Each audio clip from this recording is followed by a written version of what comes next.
Sometimes love isn't enough. As an adoptive mom, people would often say this to me, as if to imply I couldn't love my son enough to change behaviors or heal his trauma, so I should probably just give up. At least that's how I took those four powerful words, which had buried themselves deeply in my mind, leading me to doubt my ability to parent my child. Sometimes love isn't enough. That is the truth. Oftentimes, you need love and powerful, personalized tools to raise a child who's experienced trauma and disrupted attachment, or a child who you're struggling to connect with. I am on a mission to help parents raising kids with a tricky past to show up with unconditional love and practical tools to lovingly manage even the most challenging of times. Be sure to subscribe to our podcast and follow us on Instagram and Facebook. Plus, if you like what you hear, I'd love for you to leave a review. Now let's get to the good stuff.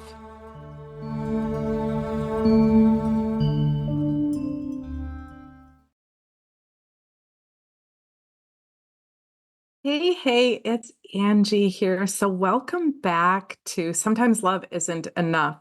So I hope that you are finding this podcast so just helpful in your parenting journey as you're raising a kiddo who you're maybe struggling to connect with. So in this episode, I want to talk about a topic that if I don't know, it's newer to me. And so bear with me as I talk about this a little bit. But when we're parenting kids who have a tricky past, who do we turn to for advice?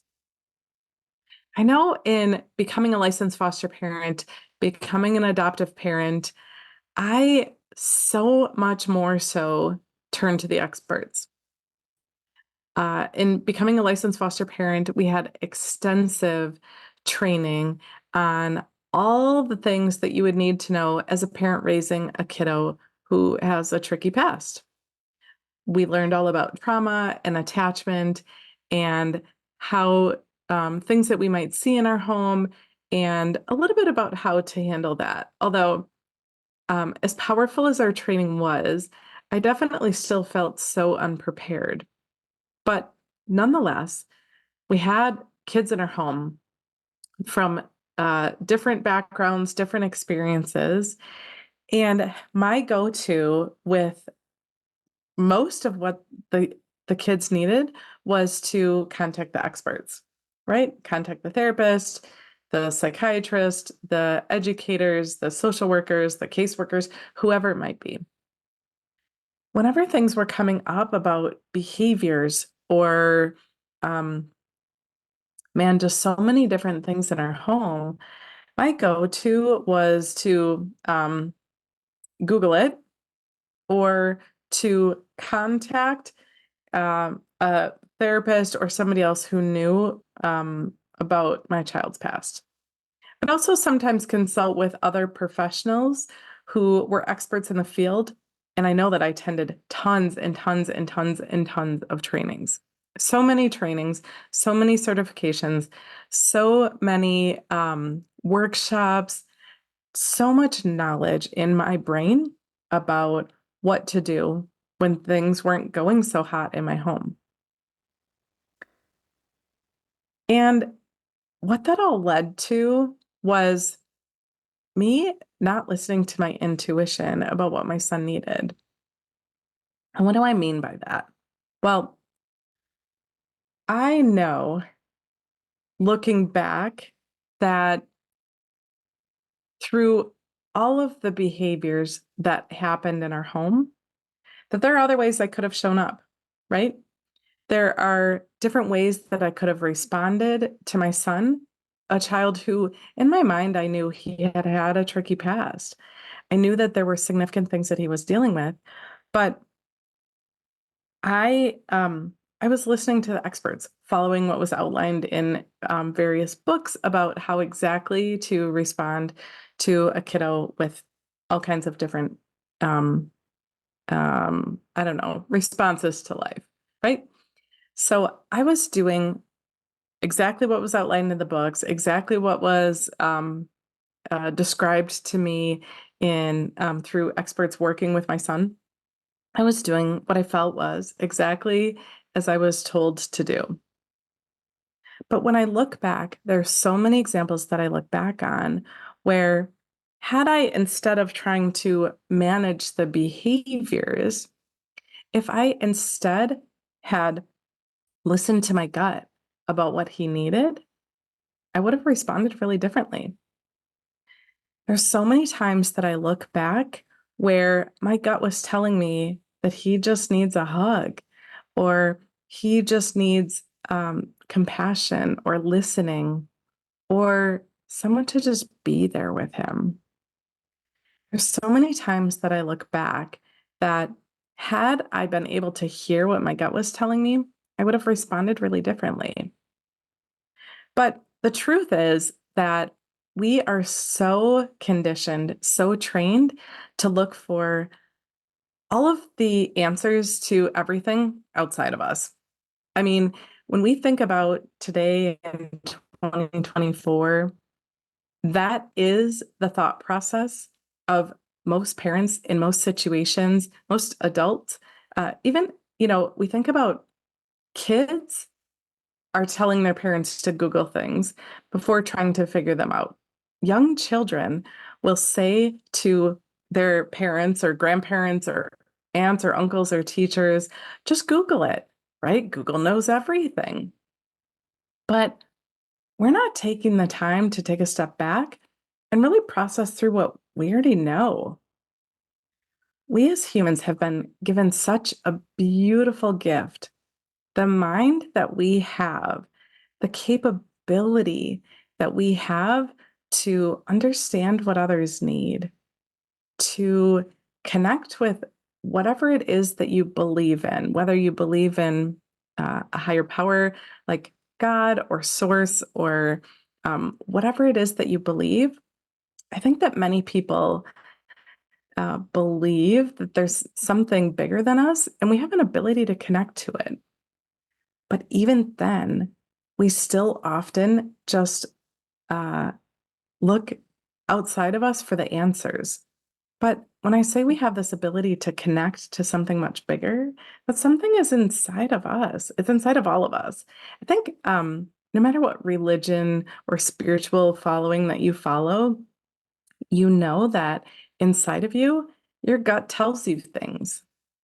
But when we've been so conditioned since we were little to look outside of us for all the answers, our gut is telling us things, and our mind right away is saying, oh, no, no, no, that's not the right answer. We need to Google it. We need to ask an expert. We need to look outside of us for the answer. That's what our mind is telling us. And our gut doesn't repeat things, it tells us once what it wants us to know, and then it moves on.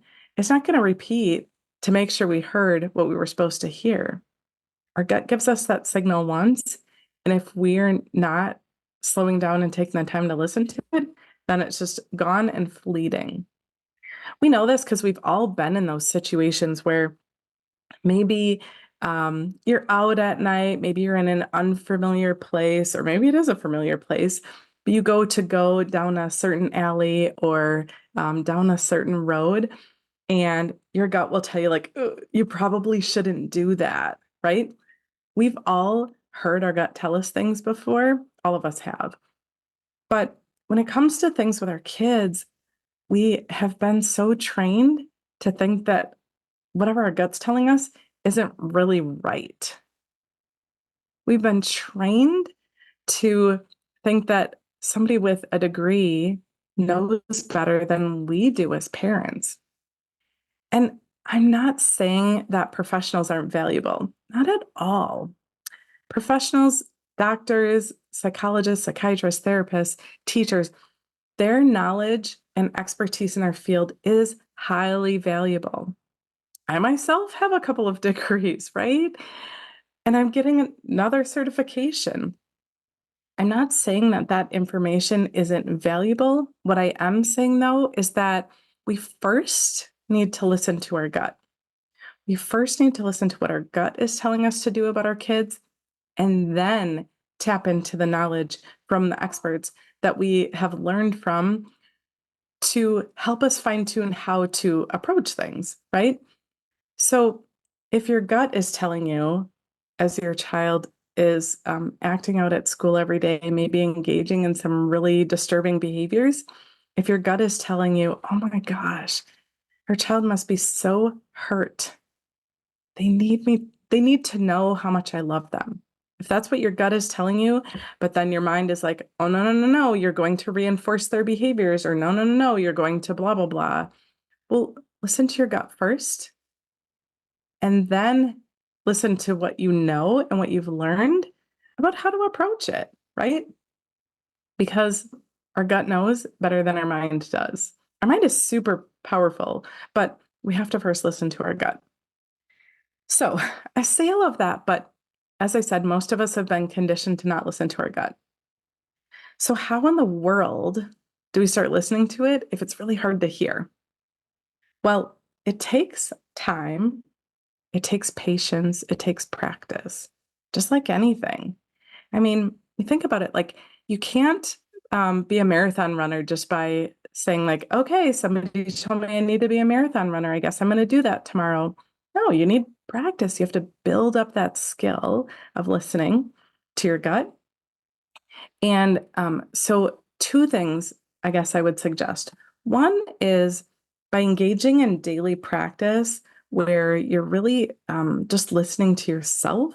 So, this might be through meditation, walking, connecting with nature, whatever you do to work on quieting your mind is key.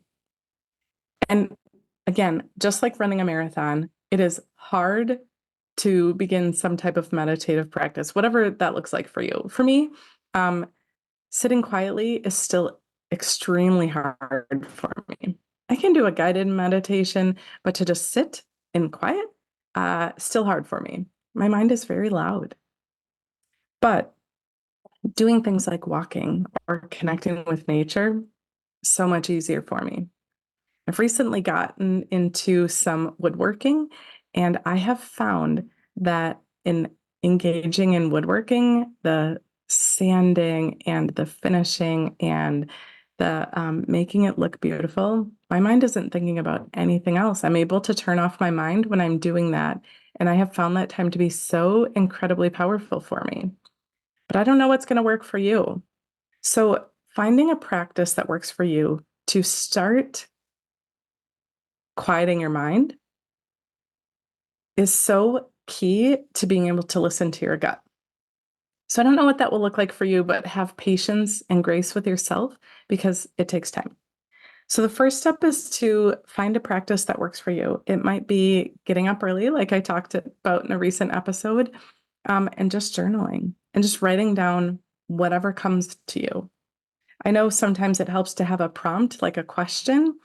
I know when I first started getting up to journal in the morning, I would write out my goal that I'm working on, and then I would just brain dump, just write down everything that was coming up.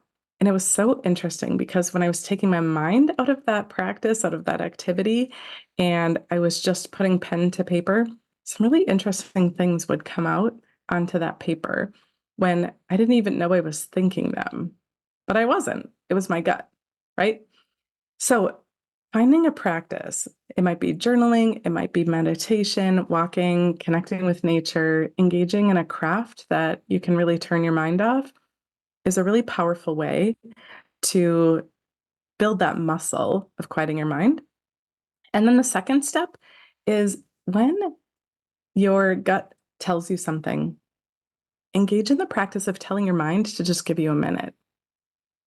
To as that feeling pops up where your gut says you should do this or you should do that, your mind right away is going to give you a million reasons why you shouldn't listen to your gut. So I'm encouraging you to engage in the practice of telling your mind to just give you a minute or a day or whatever it might be. To turn your mind off for a day, a little bit out of the question, but to tell your mind to give you some time to listen to what your gut has to say. I know that once you start practicing these two really important skills, you can't help but show up differently for your kids. You can't help but take different action. because your mind is so conditioned by the outside world. Your gut is not. Your gut is just part of who you are and how you connect with whatever it is that you believe in, but your gut is how you connect with that higher power. Your mind is so conditioned. So practice, practice, practice, and give yourself grace when you don't get it right because it is so hard to build in a practice. But I can't wait to hear what starts coming up for you. I can't wait to hear how you start shifting, how you show up for your kids when you really start listening to your intuition instead of the experts all the time.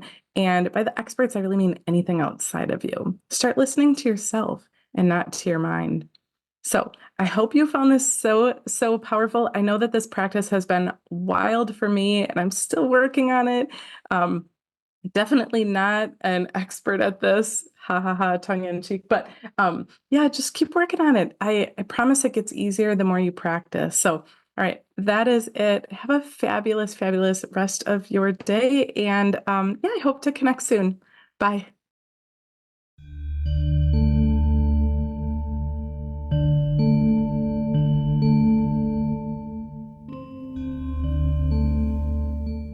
I hope that you found this episode so incredibly powerful.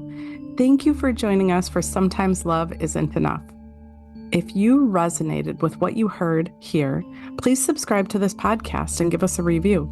You can also follow us on all the socials. Check the show notes for all the details about how to start tackling behaviors and creating a powerful, loving relationship with your child, a child who needs your love the most. And if your gut's telling you that it's time for a change now, book a free consult. I'd love to help you love unconditionally and show you that you have that power within you.